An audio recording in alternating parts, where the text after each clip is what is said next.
هوی که روگزکته. نفهمیدم چی گفتی؟ پالوان میگه روگیزک در هوی که چی داری؟ برای چی؟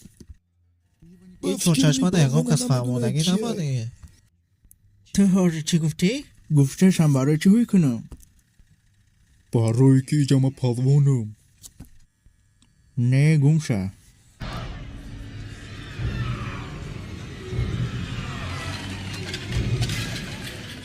تمام کپش تو میتونه کرد. حرف بشوه. راست میگوی.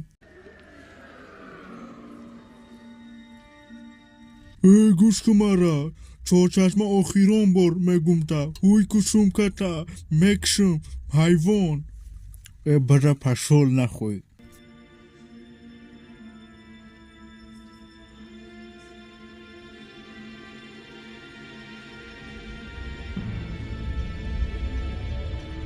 تو خودت مرا مجبور کرده که بزنم.